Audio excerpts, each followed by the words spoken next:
Ռոնալդուն փակեց քննադատների բերանները, իսկ Պորտուգալիան հաղթեց խորվաթական ծերակույտին։ Իսպանիան չնկատեց Ավստրիային, Յամալը խաղի լավագույն ֆուտբոլիստ ճանաչվեց։ Ֆրանսիական հարձակումը ահուսարսափ տարածում աշխարհով 1։ Ամերիկան եւ Մեքսիկան իրենց տանն են զգում։ Իսպանիա, Պորտուգալիա, թե ով կհաղթի, կարծում եմ պարզ է։ Պարզ է նաեւ, որ պետք է բաժանորդագրվել ալիքին, լայքել այս վիդեոն ու նոր դրանից հետո միայն վայելել այս ճկնաղ հաղորդումը։ Մոռացա ասեմ, վերջում կպարզենք Արգենտինայի հավաքականի հաջողության գրավական։ Մեր նախորդ թողարկումից հետո մեծ սենսացիաներ չեղան, սակայն եղան խաղեր, որոնց համար երկրպագուները կախվեցին ցանկապատներից, բայց դրա մասին ավելի ուշ կխոսենք։ Հիմա անդրադառնանք շվեդներին, որի առաջատար արձակվող Յոկերեշը իր դիպուկությունը ցույց տվեց գոլֆի դաշտում։ Լրիվ արտահայտում է խաղը։ Այո, Տոշտնի այսենց էր խփում Ֆրանսիայի դեմ խաղում, եթե իհարկե հասցնում էր խփել։ Ֆրանսիայի հարձակումը այս մրցաշարի թոփ թեմաներից է դարձել։ Մբապե, Դեմբելե, Բարկոլա, Օլիսե, այս քարյակը թիմի գրեթե բոլոր գոլերն ա խփել։ Իսկ Մայքլ Օլիսեն արդեն մոտեցել է աշխարհի առաջնությունում գոլային փոխանցումներ կատարելու պատմական ռեկորդին։ Նրա կապը Մբապեի հետ ուղղակի անօրինական է ֆուտբոլային առումով, սատկացնում են ուղղակի։ Ինչ ես ուզում ասել հիմա։ Ուզում եմ ասել, որ ցավակցում եմ Պարագվայի հավաքականին։ Հենց այս թիմը 1-8 եզրափակում կընկնի ֆրանսիական քացու տակ։ Պարագվայցիները ցավոք եւս մի հավելյալ ոչ աշխատանքային օր չեն ունենա։ Վաղաժամ հանգստի գնաց նաև Կոտ դ'Իվուարի հավաքականը պարտվելով Նորվեգիային։ Էրլինգ Հոլանդը երևի փոքրիկ ստրեսի էր ենթարկվել Ամերիկայի հայերի կողմից, դրա համար որոշել էր մի քիչ ստրեսահան լինել ու գնալ շոփինգ։ Տեսել ես մինի Հոլանդը, որ մտել էր դաշտ։ Ես քեզ քանի անգամ եմ ասել առաջ մի ընկի։ Դրա մասին ավելի ուշ կխոսենք։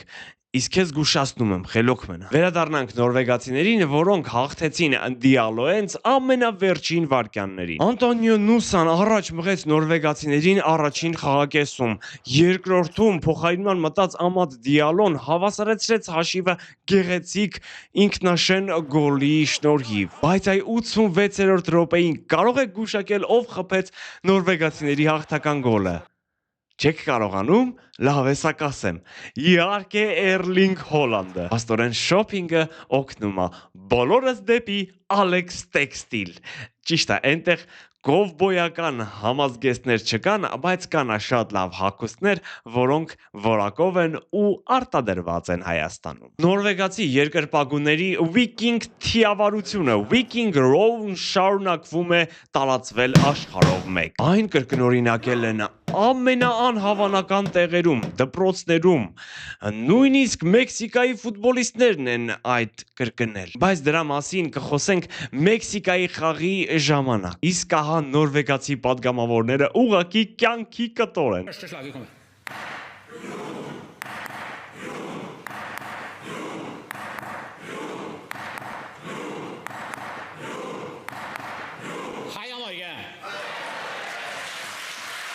Կներես։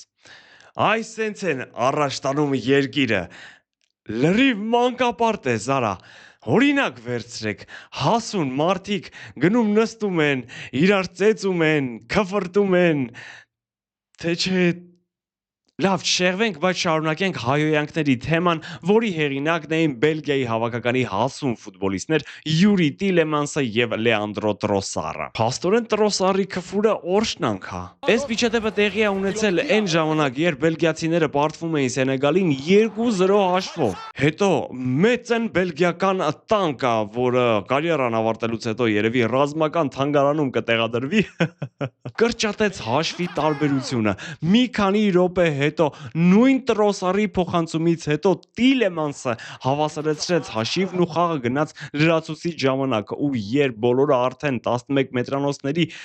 ախորժակ էին պահել, Նույն Տիլեմանսը իսկական առաջատարի ու ավագի պես վաստակեց 11 մետրանոց ու հստակ իրացրեց այն իր թիմին տանելով դեպի 1-8 եզրափակիչ։ Բելգիան, որը այս մրցաշարի ամենաանկայուն թիմն է, արդեն հաստատ գրքաշ, բայց շատ գեղեցիկ շարժվում է առաջ ու հաջորդ խաղին կհանդիպի Ամերիկայի Միացյալ Նահանգներին։ Բայց մինչև ԱՄՆ-ին անցնելը ասենք, որ եթե Սենեգալը այս խաղում պարտվեց, ապա երկրպագուները հաստատ հաղթեցին այդ խաղում, որովհետև հենց այդ խաղում առաջին դեպքը գրանցվեց, երբ երկրպագուները մտան դաշտ։ Նրանք տարբեր խաբկերի էին դիմում, շատ գեղեցիկ անցումներ էին կատարում։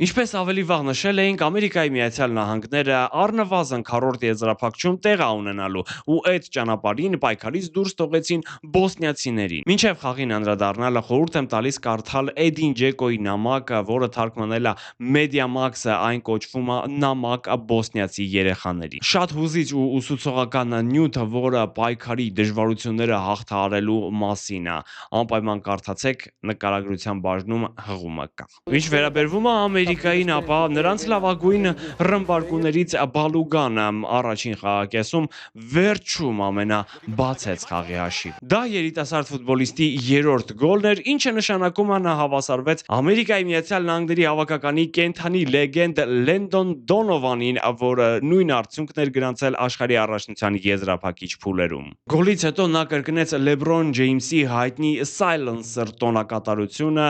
եւ այդ դրվագը շատ արագ տարածվեց համացանցում։ Այնքան էր ոգևորվել, որ մրցակցի ոտը ջարդեց համարյա։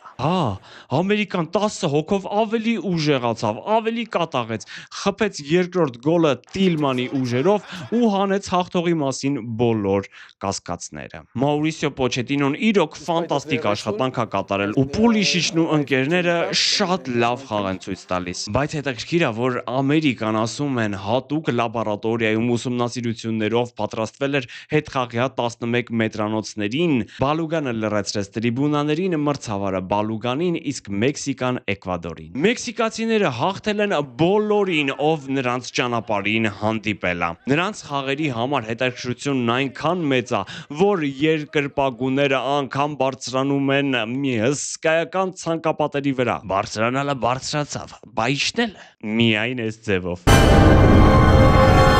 Աղջիկը բարձրացել է ցանկապատը, հետո հասկացել է, որ չի կարողանալու անցնել միևնույնն է, որովհետև ցցերը, բայց նաև չի էլ կարողացել արդեն իջնել, որովհետև կա չգրված կանոն, եթե բարձրանում ես ծառը, իջնելը դժվար է։ Ընկերները ստիպված զանգել են փրկարարներին, նրանք էլ հատուկ տեխնիկայով եկել եւ կռանով իջացրել են այդ աղջկան։ Ինչ ես ուզում ասել սրանով։ Էն բարեկամս, որ ֆուտբոլն այնքան սիրված է, որ անգամ այսպիսի բաներ են անում երկրպագուները ներկա լինելու խաղին։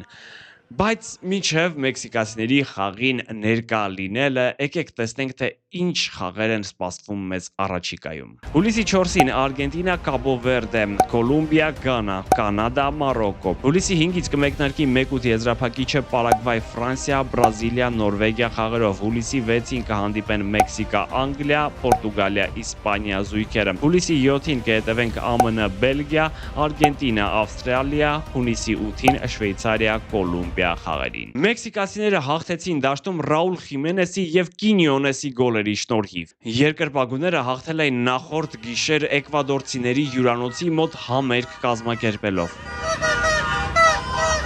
Խաղից առաջ էլ եղանակը որոշեց մասնակցել խրախճանքին։ Անձրևի, կայծակի ու հավանական փոթորիկի պատճառով խաղի մեկնարկը հետաձգվեց, բայց վերջապես խաղը կայացավ ու հատկանշական էր մեքսիկացի 17-ամյա տաղանդ Ժիլբերտո Մորայի խաղը։ Նա շատ հանգիստ ու հավասարակշռված էր գործում դաշտի կենտրոնում, գնդակ էր պահանջում խաղընկերներից անգամ մեծ ճնշման ներքո։ Մասնագետները նրան խաղից հետո անվանեցին մեքսիկական Պետրի։ ընդգծելով նրա անվախ ու հասուն խաղը։ Մորան 17 տարեկան է, բայց գնդակով իրան այնպես է պահում, կարծես մի 3 աշխարհի առաջնություն ունի թողած հետևում։ Մեքսիկացիների հաղթանակը էպիկ էր, քանի որ կանաչները առաջին հաղթանակը տարան հեռավոր 1986 թվականից հետո։ Մեքսիկների հաղթանակը էպիկ էր, քանի որ կանաչները փլեյ-օֆում հաղթանակ տարան առաջին անգամ 1986 թվականից հետո։ Խաղից հետո երկրպագուներն այնքան ոգևորված ու շատ էին, որ տոնելիս անգամ զոհեր են գրանցվել։ Իհարկե տխուր ստացվեց, պետք է մի քիչ ուրախացնել։ Կլինի ես մի բան ցույց տամ։ Հա, մենք դեմոկրատիկ հաղորդում ենք։ Ֆուտբոլի խաղի լավագույն ֆանուիներից։ Հոп, արա, քեզ քանի անգամ եմ ասել լեզու սովորի։ Սրա սանձերը քաշելու ժամանակն է։ Դու չես կարող կարդաս, որ դա Ագուտինի համերգից է Սանկտ Պետերբուրգում։ Չնայած գնդակները վատիկը չէին։ Լավ, վերջ։ Ավելի լավ է անդրադառնանք մեքսիկների թրոլինգին։ Նրանք ծաղրում էին նորվեգական Viking Row։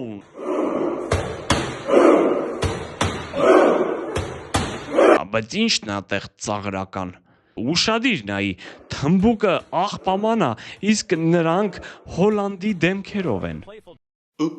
Հուլիսի 12-ին հնարավոր է հանդիպեն այս երկու հավաքականները ու այ թե կատաղածա լինելու Հոլանդը,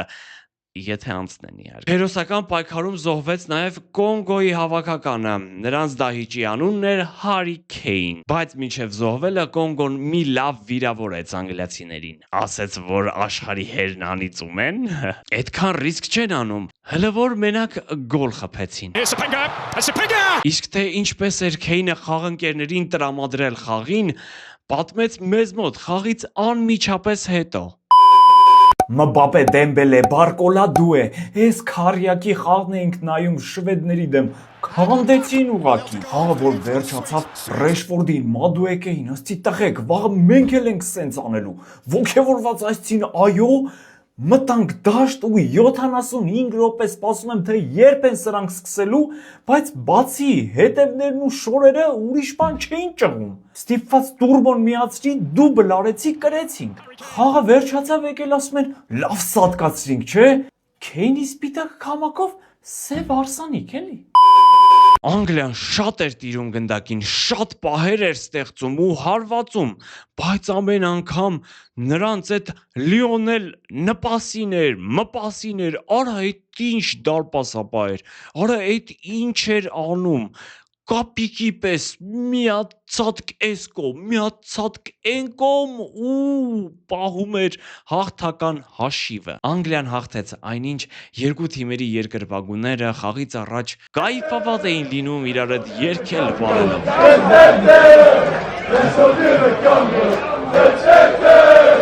Պատուհանի տակ սերենադ էին երգում կանադացի ֆուտբոլասերները։ Կանադայում Պորտուգալիայի հավաքականը պատրաստվում էր Խորվաթիայի դեմ խաղին, ու Ռոնալդուն խաղից առաջ դուրս եկավ պատշգամբ ու հարյուրավոր կանադացի երկրպագուներ, կարելի է ասել սիրային սերենադ էին երգում պորտուգալացու համար, նա էլ սիրակեզ դեմքով լսում ու ողջունում էր։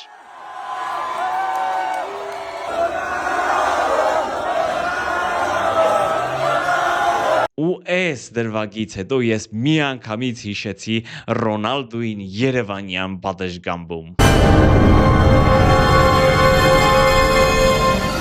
Ախիրտ, դե որովհետև ստեղի սերենադ երգողները